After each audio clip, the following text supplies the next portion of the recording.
Olá, graça e paz, eu sou a teóloga Márcia Euco e este é o programa Me Explique a Bíblia. Estamos estudando o livro de Atos e hoje vamos estudar o capítulo 19, ok? Enquanto Apolo estava na cidade de Corinto, Paulo viajou pelo interior da província da Ásia e chegou a Éfeso. Ali ele encontrou alguns cristãos e perguntou: quando vocês creram, vocês receberam o Espírito Santo? Eles responderam: nós nem mesmo sabíamos que existe o Espírito Santo. Paulo perguntou: então que tipo de batismo vocês receberam?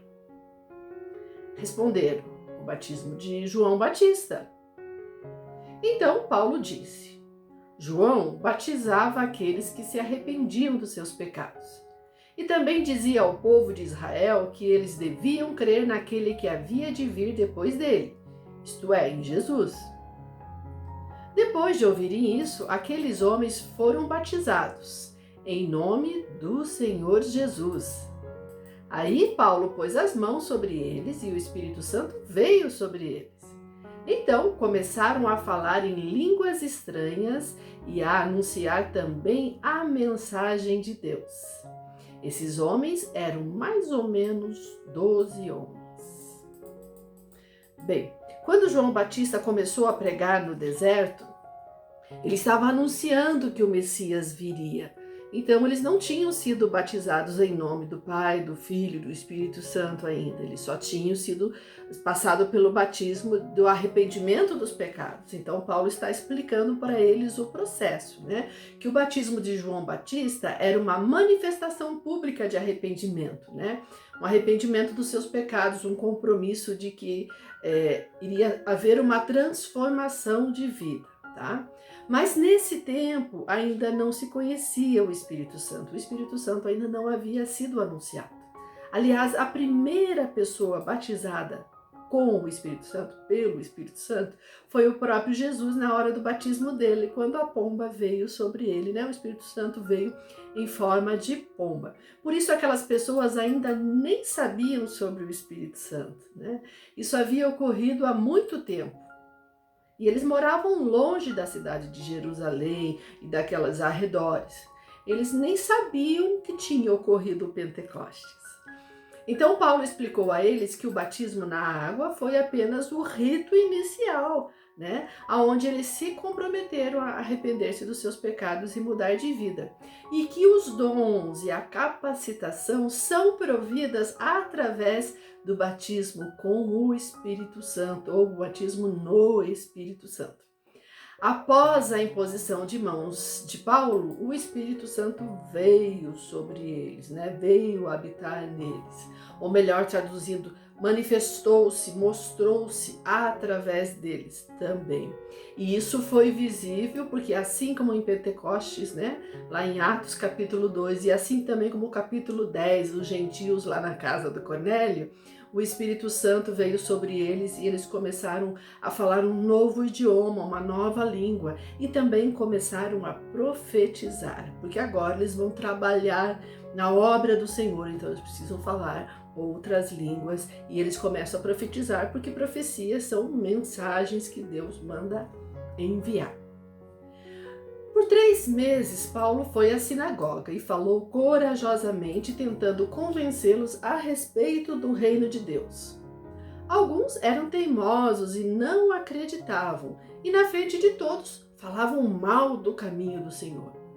Então Paulo abandonou a sinagoga, levando os cristãos consigo, e começou a falar diariamente na escola de um homem chamado Tirano. Parte das pessoas na sinagoga estavam crendo, parte estavam atrapalhando e falando mal do caminho. Essa expressão refere-se à igreja de Jesus, que era conhecida como o caminho, pois foi assim que Jesus se identificou: eu sou o caminho, a verdade e a vida. Então Paulo resolveu não correr risco de continuar ali na sinagoga. Afinal, aqueles descrentes poderiam gerar dúvidas nesses que estão começando a crer, né? Então ele deixou de lado aqueles teimosos e começou um novo trabalho com esses discípulos que estavam, né, iniciando a sua caminhada cristã. E Paulo então foi para a escola de Tirano. Não sabemos quem é o tirano. Tirano aqui é um nome. No nosso português seria traduzido por soberano, né? Quem sabe fosse um filósofo que tinha um local de ensino. Filósofos gostavam de discursar, debater, e aí ele tinha um espaço dele. A palavra grega skole refere-se a um lugar de lazer, de debates e palestras. E esta era a forma favorita de lazer entre os gregos. Possivelmente Paulo estava utilizando este local entre 11 e 4 horas da tarde, né? 11 da manhã e 4 horas da tarde, porque naquele tempo esse era o momento da sesta. Era um lugar quente, o lugar ficava muito quente, não era produtivo, era o horário da sesta. Então, nesse horário, aquele espaço ficava disponível, provavelmente. E se Paulo tinha que pagar algum aluguel para esse tal de tirano, o aluguel ia ser bem baratinho nesse horário que ninguém quer, né? Ou quem sabe até o tirano também queria aprender, também estava nesse processo de conversão, né?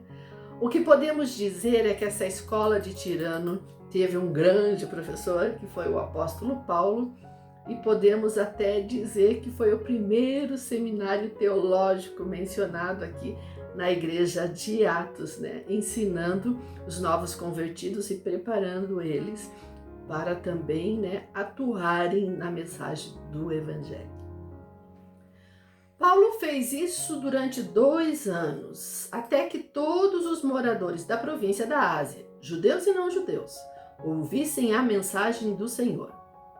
Deus fazia milagres extraordinários por meio de Paulo, tanto que as pessoas pegavam lenços e aventais que ele usava e os levavam para os doentes tocarem.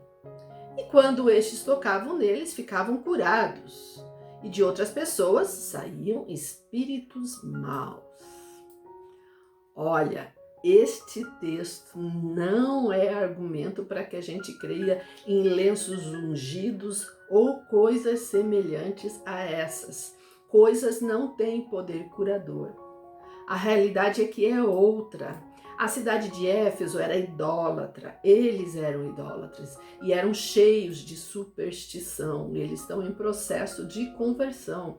Eles criam em magias, em amuletos, criam em deuses, em semideuses, né? Você não vê Paulo incentivando eles fazerem isso, tá?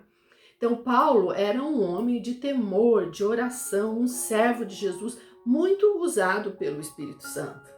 Mas quem curava não era Paulo nem os objetos dele. Quem curava era Cristo Jesus através da vida de Paulo, né?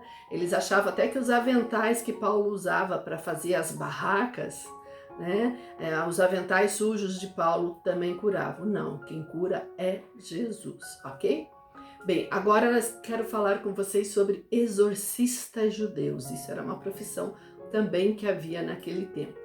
Usualmente, o exorcismo, que é expulsar demônios, né, envolvia encantamentos ao redor do nome de algum ser poderoso, né? Algum ser poderoso era invocado para expulsar esses demônios. Haviam alguns exorcistas por ali e que com certeza estavam vendo, observando como Paulo trabalhava em nome de Jesus e que Paulo invocava Jesus, né, em busca dos milagres para aquelas pessoas. Então eles entenderam que Jesus era um Deus poderoso. Eles não tinham esse entendimento de Messias, de Salvador. É um Deus desse tal de Paulo e é um Deus poderoso, porque está fazendo sinais e maravilhas extraordinários, né? Então, mesmo não sendo cristãos, eles começaram a invocar o nome de Jesus nos seus rituais de exorcismo. Olha só o que aconteceu. Alguns judeus que andavam de um lugar para o outro expulsando espíritos maus quiseram usar o nome do Senhor Jesus para expulsar os espíritos maus, dizendo: pelo poder do nome de Jesus, o mesmo que Paulo anuncia, eu mando que vocês saiam. Esses homens eram os 7 filhos de um judeu chamado Seva, que era grande sacerdote. Certa vez, um espírito mau disse a eles: eu conheço Jesus E sei quem é Paulo. Mas vocês, quem são? E o homem que estava endemoniado os atacou e bateu neles com tanta violência que eles fugiram daquela casa feridos e com as roupas rasgadas. E todos os que moravam em Éfeso souberam disso e ficaram com muito medo. E o nome do Senhor Jesus se tornou mais respeitado ainda. Eles foram envergonhados por um demônio que disse a eles que já conhecia Jesus, já conhecia o apóstolo Paulo, com certeza sabia da autoridade da soberania de Jesus. Os demônios temem ao Senhor Jesus, né? Mas aqueles homens sem poder nenhum, nada podiam fazer contra os demônios. Lembre-se que em Mateus 7, Jesus havia dito assim: muitas pessoas vão dizer, Senhor, Senhor, né? Pelo poder do seu nome, anunciamos a mensagem de Deus, expulsamos demônios e fizemos milagres. E Jesus disse que ele vai responder assim: nem te conheço, nunca conheci vocês. Bem, o fato é que aqueles exorcistas pagãos e o demônio acabaram por levar os moradores de Éfeso a temer Jesus mais ainda. Muitos dos que creram vinham e confessavam publicamente as coisas más que haviam feito.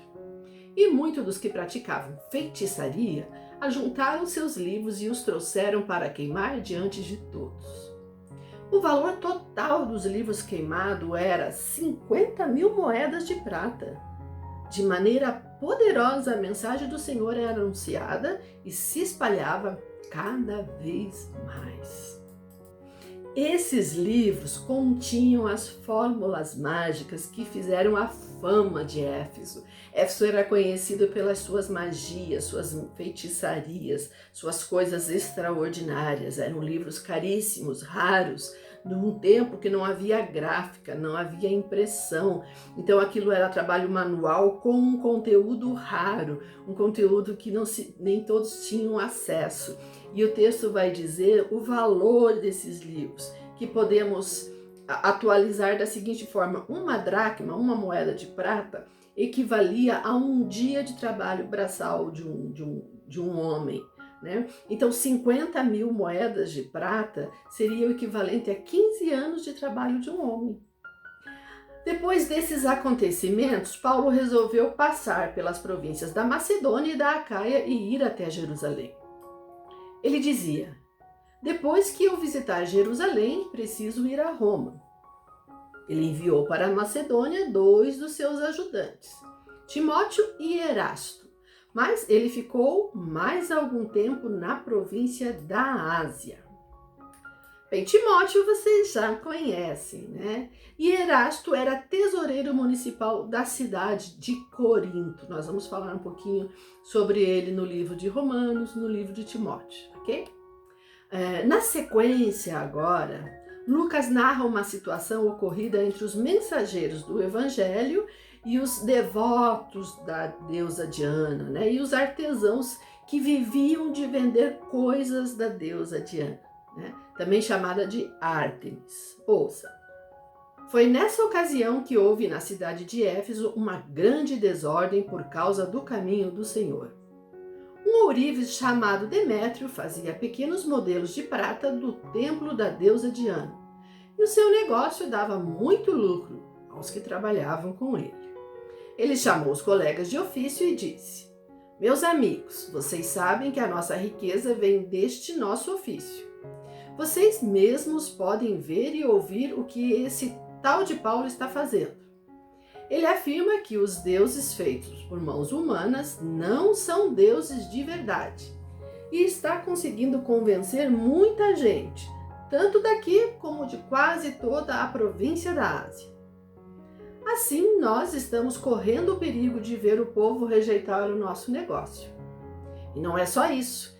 Existe o perigo de o templo da grande deusa Diana não ficar valendo mais nada e também de ser destruída a grandeza dessa deusa adorada por todos na Ásia e no mundo inteiro.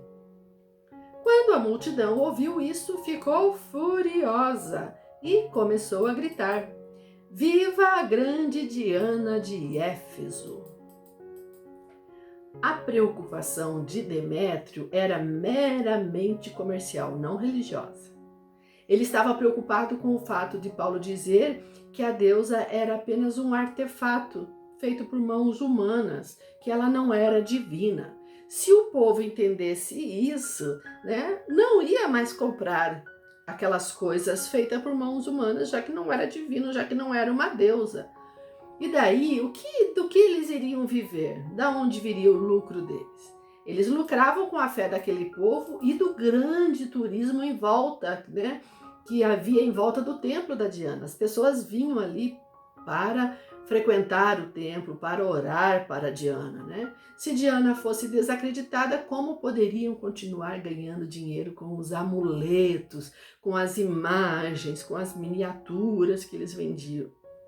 Bem, nós sabemos que aqui no Brasil também temos algumas situações parecidas com essa. Mas continuando a leitura. E a confusão se espalhou por toda a cidade.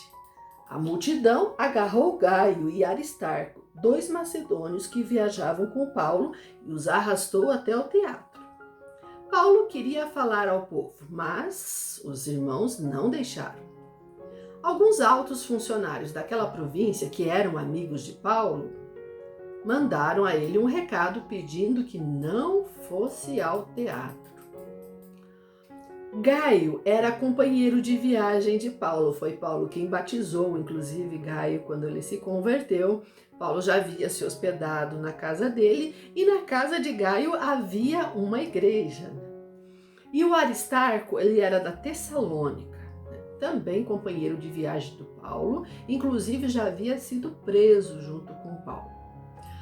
Como não encontraram Paulo, então pegaram e arrastaram os seus 2 companheiros de evangelho, o Aristarco e o Gaio, e levaram até o teatro, que era um lugar mais amplo, mais espaçoso e estratégico, porque de dentro do teatro você podia ver exatamente todo o templo de Diana, um panorama do templo de Diana. Então aquilo ali mexia mais ainda, com o povo que já estava agitado. Quando Paulo soube que os seus amigos tinham sido arrastados, ele tentou intervir, mas os seus discípulos não permitiram. E aquele povo ficou lá naquele teatro por 2 horas, gritando, exclamando: grande Diana de Éfeso, grande Diana de Éfeso. Naquela altura dos acontecimentos, a multidão que se achava no teatro estava em completa desordem. Uns gritavam uma coisa, outros gritavam outra, pois a maioria nem sabia porque estava ali. Algumas pessoas ficaram pensando que Alexandre era o culpado, pois os judeus o obrigaram a ir e ficar lá na frente. Aí Alexandre fez um sinal com a mão e tentou falar para se defender diante do povo. Mas quando perceberam que ele era judeu, ficaram gritando todos juntos a mesma coisa durante 2 horas. Viva a grande Diana de Éfeso! Finalmente, o secretário da prefeitura da cidade conseguiu acalmar o povo. Ele disse o seguinte: cidadãos de Éfeso, todos sabem que a nossa cidade é a guardadora do templo da grande Diana e da pedra sagrada que caiu do céu. Ninguém pode negar isso. Assim, fiquem calmos e não façam nada sem pensar bem. Vocês trouxeram aqui estes homens, mas eles não assaltaram o templo, nem ofenderam a nossa deusa. Se Demétrio e os seus ajudantes têm alguma acusação contra alguém, eles podem apresentar suas acusações no tribunal, pois para isso há dias certos de reunião e também existem os governadores. Porém, se vocês querem mais alguma coisa, isso será tratado na reunião do povo, convocada de acordo com a lei. Pois corremos o risco de sermos acusados de revolta por causa do que está acontecendo hoje. Não há motivo para toda essa confusão e nós não poderíamos justificar tudo isso. Depois de dizer essas palavras, ele terminou a reunião. Perceba que o texto diz que a maior parte das pessoas que estavam ali nem sabiam por que estavam ali. Sei lá, quem sabe pensavam que era um momento de cultuação à deusa. Eles nem estavam entendendo porque estavam ali, era só tumulto mesmo. Agora, aquele som repetido por 2 horas, né? Exaltando aquela Artemis lá, aquela deusa Diana, aquele som, ele se aumentava, ele ficava ensurdecedor, porque o teatro, ele era rodeado com uma acústica. Assim, era colocados vasos de bronze, vasos de argila, vazios em torno do teatro, e aquilo fazia com que o som aumentasse, né? E a acústica ficou muito grande, repetindo aquilo, repetindo aquilo, repetindo aquilo. O movimento só se acalmou quando esta autoridade de Éfeso interveio. Ele acalmou o povo dizendo que ninguém tiraria de Éfeso, né, o direito de guardar o templo de Diana. E ele também falou da pedra caída do céu, provavelmente um meteorito ou coisa assim. Ele falou isso, quem sabe, para confrontar Paulo, porque Paulo falou que Diana não era divina, era feita por mãos humanas, e aí ele quis dizer que o templo tem alguma coisa que veio do céu. Mesmo que fosse um meteorito pequeno, veio do céu. Não sabemos que pedra é essa que ele está falando. Então ele fala que o templo também guarda algo celestial. Bem, esse homem que estava discursando fazia parte da administração da cidade. Nem ele queria perder os lucros gerados pelas vendas e pelos impostos. Os artesãos não queriam perder o dinheiro das vendas, e ele, é claro, representando os políticos, não queria perder as entradas que também aquele templo dava através dos impostos. Há uma inscrição antiga dessa época que revela que os lucros oriundos de suborno, de corrupção cometido por oficiais daquele tempo envolviam, né, o templo da deusa Diana. É possível que esse político, esse líder, né, também estivesse preocupado com uma possível auditoria financeira por conta de toda essa situação envolvendo o templo de Diana e os lucros cessantes e todas essas coisas. Bem, o fato é que a idolatria e a religião não nos ajudam a encontrar a Deus. Não ajuda eles, não ajuda a nós, né? Muito pelo contrário, a idolatria e a religião fazem com que a gente se afaste de Deus, né? Lembra-se dos 2 primeiros mandamentos do Senhor Deus, os 2 primeiros mandamentos. Não adore outros deuses, adore somente a mim. Primeiro. Não faça imagem de nenhuma coisa que há lá em cima no céu, ou aqui embaixo na terra, ou nas águas debaixo da terra. Não se ajoelhe diante de ídolos, nem os adore, pois eu, o Senhor, sou o seu Deus, e eu não tolero outros deuses. Com Deus é fidelidade 100%. Você é fiel a Ele ou você não é fiel a Ele. Para Deus não existe você ser fiel 60%, 70%. Ele só é o seu Deus, ok? Pensa nisso. E seja abençoado em nome de Jesus e até o próximo programa.